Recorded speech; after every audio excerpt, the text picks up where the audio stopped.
Hey friends, so I'm feeling a little bit sassy today, and it is the time of the month where we need to talk about some new releases and things that I don't need.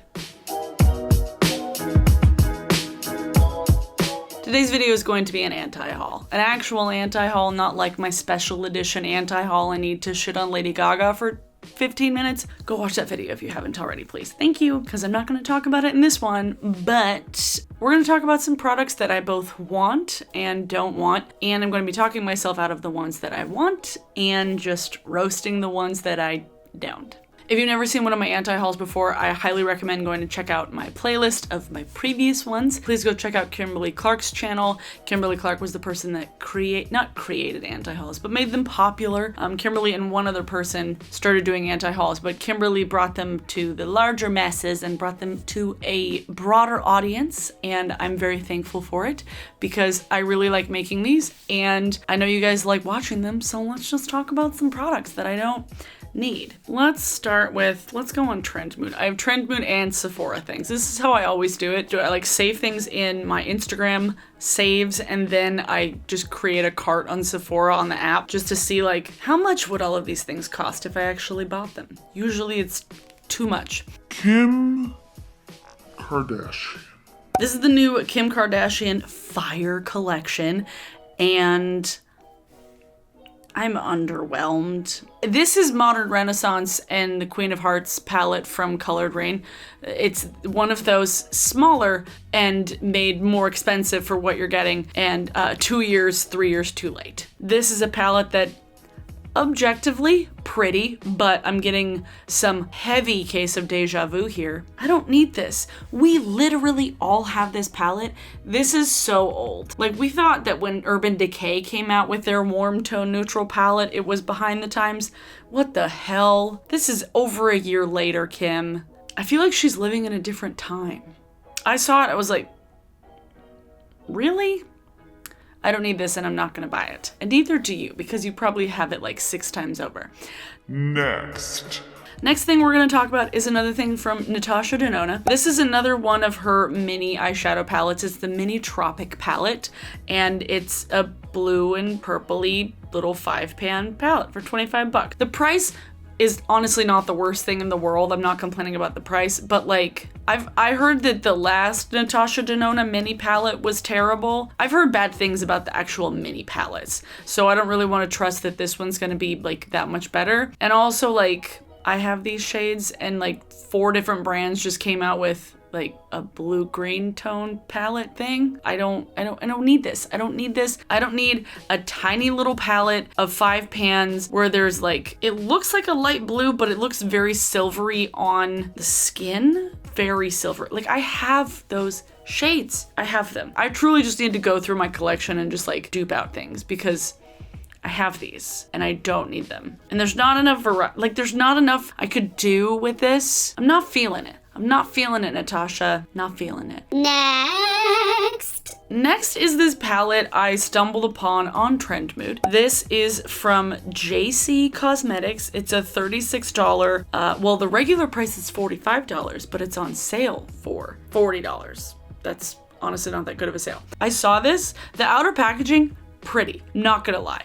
But I saw the inside of this, and this, I guess it's not just about this brand or this palette particular, but it's kind of like a larger thing. There are so many repeat shades in this that makes it unnecessarily large. Just the idea of having a palette that is unnecessarily huge when they have shades that are like virtually the same thing, I don't need any of them. Morphe is a huge offender of this. Obviously, it's one of the reasons why I don't shop from Morphe. This is like a colorful version of that, and I'm looking at this and I'm just like, and also, the colors don't make sense with the layout. Is it trying to spell out a word? No. Why are the purples broken up? Why are there like 2 purples and then 1 over here and then another 2 down there? Why? It's so infuriating. I truly don't know who came up with doing this layout. I'm still filming, I'm sorry. Before I was rudely interrupted. Yeah, looking at this palette just makes me mad. It makes me angry just looking at it. I'm like, this doesn't make any sense. Why is Sunflower a maroon shade? The next thing is Something that I actually don't think I ever... Well, did I anti-haul this? I don't remember if I anti-hauled this when this originally came out. When Too Faced came out with their Gingerbread Spice palette last holiday, they brought it back in... July? Is Gingerbread... What? It's literally a Christmas-themed palette. I get that, like, Christmas in July is a thing, but... Why not just wait until Christmas? If you want to, like, relaunch it and be like, oh, surprise, it wasn't limited edition. Just, like, why? I saw this and I almost thought, did they just like find a bunch of extra palettes that they needed to sell? Did they just like find them in a warehouse? I'm very skeptical of brands these days after what Jaclyn Hill did because, oh boy. I mean, the Gingerbread palette's actually pretty cute, but like, I don't need this, not right now. And also, if I buy something that was Christmassy in July, I wouldn't want to use it. I don't know. Is that just me that I like using themed things? Unless it's Halloween themed and I'll use it all year round. If you've seen my house, you would know. Yeah, it just... This was a weird choice. It was a weird choice. Now we'll talk about some things that I actually do want. The rest of this video will probably be things that I actually want, that I don't need, and I want to talk myself out of. The next thing we're gonna talk about is this Sweet Grace baking spray makeup setting mist from Beauty Bakery. And I don't own anything from Beauty Bakery, mainly because a lot of the things that they have right now are not things that I particularly need, and I might have mentioned this before. I love the branding. I think they're really adorable. I am glad they're inside Ulta so I can like try things and swatch things, you know. And they're coming out with a setting spray and like the packaging is so cute. It is so, like it looks like spray that you would spray on a cake pan or even like spray like frosting, like little like squirty frosting in a can. It's so cute. Oh my God, like it's adorable. And what is this? Now I lay my brush to beat. I pray this sleigh is one to keep. I put my trust in you, Grace, to help me keep my cake face. The prayer of a... Well, that's a little cringy. Everything else, adorable. I use setting spray all the time. I use it religiously. My favorite setting sprays are from Cover FX, so I don't know if this will be as good as Cover FX, but I still have some from Cover FX, so I kind of don't want to buy anything that would be like a replacement for something until I literally need to replace it. So I don't need this, at least not now. I might, well, I guess it's not even coming till next month, so good for me. I can maybe smell it in the store and try it out. Who knows? Is this gonna smell like anything? It's so adorable, but I don't need it. The next thing that I want, but I don't need, for a couple of reasons.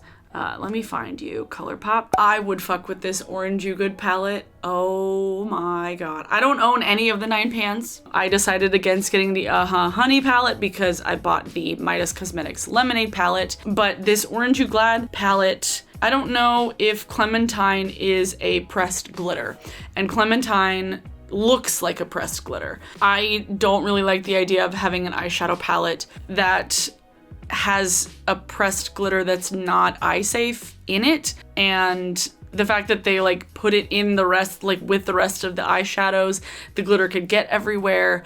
I don't mind necessarily having pressed glitter that's not eye safe. Like if I feel like I want to put it on my eyes and I can take a risk, that's fine. But having a non-eye safe glitter in with eyeshadows that like are eye safe, you're just gonna maybe contaminate the whole thing. And I don't know. I would have preferred maybe one more orange because there's 3 in a palette of 9. Just one more orange, please. I do like the name though. I like the name. That's a pun I can get behind because it's such an old pun. Like it's such a dad joke of a pun. Like I never would have thought that the most millennial and Gen Z friendly makeup brand would be using dad jokes to name eyeshadow palettes, but I kind of like it. I might buy it. I don't know. I love orange eyeshadow. I need to kind of play with the oranges that I have though right now. That's another reason why I don't need this, because I have orange eyeshadows that I don't necessarily feel like I'm wearing a lot of because my hair is so like pink and purple right now. So I need to just like see how the orange works that I currently have to see if I would actually get a lot of use out of buying like a solely orange palette. You know what I mean? So if you don't wear a lot of orange eyeshadows right now, that's the thing that I want to try and talk myself into doing, is that if there's a palette that is more monochromatic and you already have a lot of shades that you don't wear a lot of, don't get the monochromatic one because you think you might. I bought the yellow one because I have yellow in a lot of other palettes and mustards in a lot of other palettes that I use a lot. hot. For me, having a yellow monochromatic palette made sense because I wear a lot of yellow and I will go through it. So this orange one, it's very pretty. It's very pretty, but I don't need it. Next, let's go to Sephora because there's some things on Sephora.com that I actually kind of want. Let's talk about this Ziwei Blush Duo. This is having a very similar effect on me as the Cover FX blush duos when I saw them, like when they came out and I was like, oh, these are really pretty. I want them. I ended up buying one. Eventually. I don't know why I'm like so attracted to these like blush duos. I don't like blush palettes. I kind of hate blush palettes, but I like blush duos because I like being able to mix colors together and have a little bit more use out of it. Or if I want to do like a gradient thing, if I wanted to go over the top, I could totally do that. I don't know why. Just like, and the packaging is really pretty. I don't own anything from Ziwei and I've been kind of curious about it. So I'm like, can I justify $30 on a blush duo? No, I need to finish another blush. That's the thing. I need to finish a blush before I buy another blush. So I don't need this blush duo because as pretty as it is and as probably as much as I would use it, I have so many blushes. I have so many blushes. There's a very specific kind of blush that I feel like really works on my face. And I already have it. And I don't need a duplicate of it. Ziwei, the packaging is though. Next, we're actually going to talk about Drunk Elephant. Okay, I've been practicing this thing of going into a Sephora every time I'm at a mall, but like actively choosing not to buy anything. I'll walk through Sephora for like 10-15 minutes. Last time I was at the mall, their air conditioning was broken, so I couldn't really spend too much time in there because it was really fucking hot. I've been trying to go into Sephora and not buy things. I recommend doing that. If you're having issues with like spending too much money, like walk into a Sephora with literally no money and no means to buy anything, and you can slowly wean yourself off of buying things as soon as you walk into a makeup store. I did that for a while. Like when I was first getting into makeup and I was like, oh, I walked into the Sephora, I have to leave with a NARS blush. Duh. No, that's not healthy. So this Drunk Elephant stuff I've been walking up to and like holding in my hands and putting it back down because I want to try this brand. I want to try them. I've gotten samples of the Marula facial oil and I have put that facial oil in my shopping cart so many times and every single time I've taken it out. I might eventually buy it. I might do that. But for right now, I need to go through some of the skincare that I have. I have some Saturday skincare to go through. I have some stuff from The Ordinary I need to go through. I don't need to be investing in more skincare right now until I finish the skincare that I have. Unless it's like just a moisturizer that I get from Lush and I re-up stuff. But as far as like things to add to my skincare regimen, I should be finishing out the stuff that I have before buying $70 Marula facial oil. And then they have like the new whipped moisturizer and then the Bee Hydra serum. That one looks really interesting, but I don't need this right now because I need to finish the stuff that I have. As soon as I'm like finished with some of my serums, I might go and see if they have like smaller sizes. If you're somebody that is a skincare fan, that you like trying skincare and you like finding skincare that actually works for you, because I've tried plenty of things that didn't work for me. If you like skincare like me, try to go through the stuff you have, because I know I don't like having an excess of bottles of things that are almost done. It's kind of like buying too many hot sauces and you're like, I just need to finish one hot sauce in the fridge. Like I don't need to have like 8 almost empty hot sauces in my fridge. We literally have 2 things of Tapatio in my fridge at home. Why? I don't know, but it's kind of like that, except it's not hot sauce and it's for your face. So I don't need any of this Drunk Elephant stuff. As much as I want it, and as pretty as it is, and as clean as it is, it's in the clean beauty section, clean at Sephora. Like, I don't doubt that it's dope skincare, but I don't need to spend $60 on a whipped moisturizer with ceramides or $72 on an antioxidant face oil. Eventually, I might want it, but right now, I don't need it. And if you have a bunch of skincare that you're still trying to go through, you don't need it either. What else did I want to talk about? We're going to talk about some stuff from Melt right now. I love my Melt eyeshadows. I love my Melt lipstick that I own. I own the Smoke Sessions palette and the Gemini palette. And Gemini palette is, I've said many times, my favorite eyeshadow palette because it has those green tones, it has those orangey, browny, rich, mustardy tones. The shimmers are gorgeous and the mattes are super pigmented.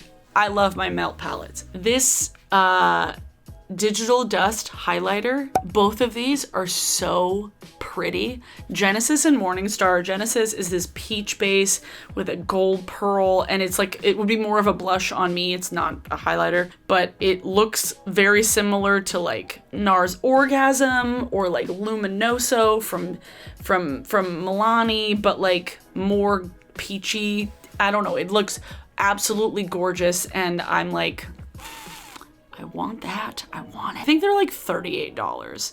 So they're not cheap. I know Melt isn't cheap, but again, this is another thing where I'm like, I don't need a new blush. And then the other color, Morningstar, is vanilla with golden pink pearl, that it's like a peachy goldy shift. And that one would be a highlighter on me. Again, another one, I don't need any more highlighters.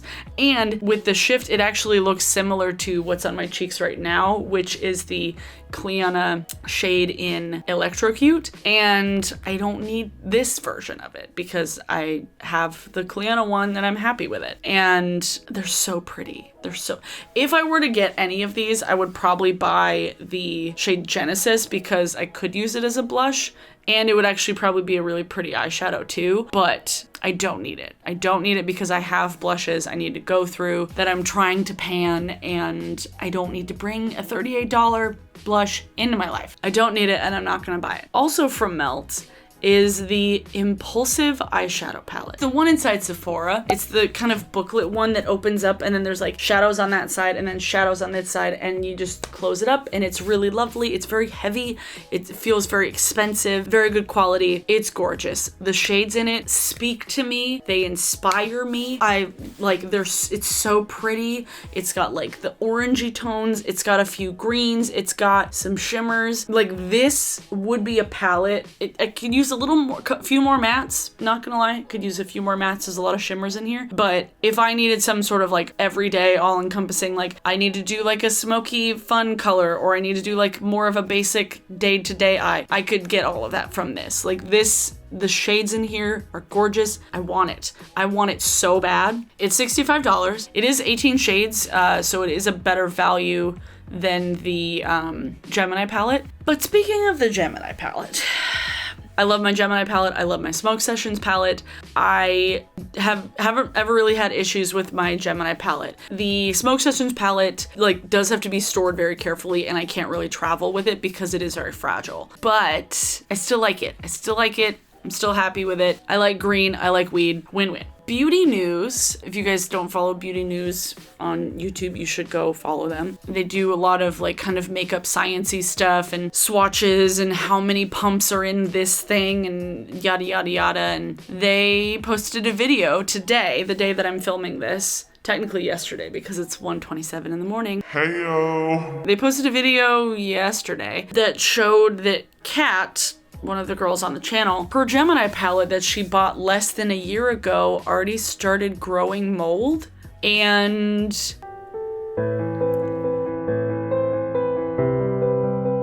so, editing Abby here, the founders and owners of Melt Cosmetics have thankfully responded to the issue that Beauty News came across, and I'll just read what they commented on like the public video. So this is actually a really good way of doing it. It's like just being super responsive with customer service and also just like public about it. This is what they said. Hi guys, Gemini went through micro-testing before it was sold. There were no microorganisms found. We believe the spots on the shadow are the liquid binder evaporating and leaving behind the white residue in the two shimmer shadows, Goals and Gemini. This binder residue is flaking and transferring over to the other shadows and causing a reaction with a specific ingredient in Leo. We reassure you that there is nothing unsafe in this palette. We have fixed the binder issue and press level on all future runs since we saw the puffing with the first batch. We look at all feedback and we will take care of any customer that has any issue. Period. After opening labels are not required in the US. When we first launched this palette, it was only shipped from the US. It was not required to have the PAO label. We have now expanded into international distribution and are now updating our labels to include the PAO for future products, or for products distributed internationally. And then they put their like customer service email and they'll take care of you. So they responded publicly. That was very good. I'm very glad that they did that because, like I said, it doesn't stink. It doesn't have any sort of funky smell. My palette hasn't really had any issues. Smoke Sessions had some issues with just like when it was first shipped that things weren't packed tight enough. So I feel like that they still have an issue with their formula, but it's not mold. It is weird that I've never seen another like brand have this problem before, or at least I haven't heard about it. I still am gonna just like steer clear of the Impulsive palette for now, just because I don't need it right now. But I will use my palettes that I have now, for now. I want to wait and see if there's any other people who have similar issues and if that all makes sense. And like somebody commented saying that when they looked at it under the microscope, it didn't, like, it looked too pretty to be mold. So that would make sense, having it be like a binder that's evaporated and just like reacted with something. So there's still an issue with the formula reacting with stuff, but it's not mold. So now that's cleared that up. I just wanted to like come in here and be like, hey, update to the problem. Okay, back to the video. I really hope I can keep using these palettes because I love them. I'm just like looking at them behind my camera. Like, I love you. There's so many things that come out where I'm like, I'm just getting bored with talking about the brand. It's like, wow, Kylie Jenner came out with an eyeshadow palette that I'm not gonna buy. Surprise. Like, so those are some things that I don't need and I'm not going to buy. I hope this was helpful to any of you.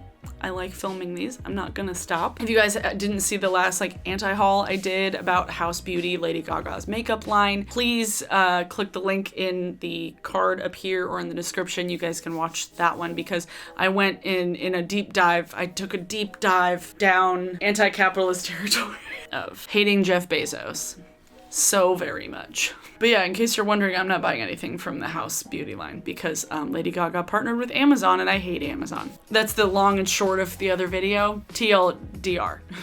Not buying Lady Gaga's makeup line because she partnered with the actual supervillain of a company. You know. For song of the day, Ooh. we have a song. So I talked about Noah Gundersen's new song, Robin Williams, recently. And he recently came out with, how many times did Abby say recently? In a video quite recently. In the last little bit, I talked about Noah Gundersen's song, Robin Williams, and he just came out with a new music video for the song Lover, which is the title track off his new record that's coming out in August. I need to see if I can get a copy of it beforehand because I want to review it and it's going to be amazing because it's Noah Gundersen. But the song Lover, it's showing off his new look even more, his very Eminem chic look, which I don't hate, honestly. Like, the video has had some comments, people being like, I don't really like this version of Noah Gundersen. And it's like, he's growing up, dude. Calm down. That's my opinion! He's had so many different hairstyles. He had dreadlocks when I first started listening to Noah Gundersen. Dreadlocks. So, you know, people change their hair. God, did we change our hair like the same time? Do I need to go through like a timeline of like Noah's hair changes and my hair changes? I know we're like birthday buddies, but that would be very weird. The song Lover, back to the song, is very good. It's very, like, it has a lot of later Bon Iver kind of influences, it sounds like later Bon Iver, Dermot Kennedy, Jack Garrett, kind of mixing in more of those production things and less just like vocals and guitar. And the last record he put out was like a good progression from the more simple stuff, and this is just what would come after that, and I'm kind of digging it. And it's interesting because Robin Williams is so like reminiscent of his early stuff, and this is so not like anything he's ever put out, so it's like, this record is gonna be a journey in and of itself. Definitely go check out the music video. It is very good. I love his music. He's never put out a record I didn't like, honestly. If you like Holocene era Bon Iver, this is kind of dope. It's definitely not like anything from Sons of Anarchy, but times change. I hope you enjoyed this video. It was not quite as shouty, mainly because I'm recording this very late at night and I don't want to be like too shouty to my upstairs neighbors. I'm gonna go now. Thanks for hanging out. Thanks to my patrons, as always. Y'all are great. I hope you guys are enjoying my new webcam setup. It's pretty fun. I like it. I'm getting some merch figured out. I may or may not put something with bootleg Harley Quinn ethos on it. I want that Twitter name and I want that insult to live in infamy. I want it to live on in a new form. I want to reclaim it. So I should probably go. This was a thoroughly sufficient anti-haul. I'm proud of this one. This is good. All right. Thanks for watching and I'll see y'all on my next one. Bye.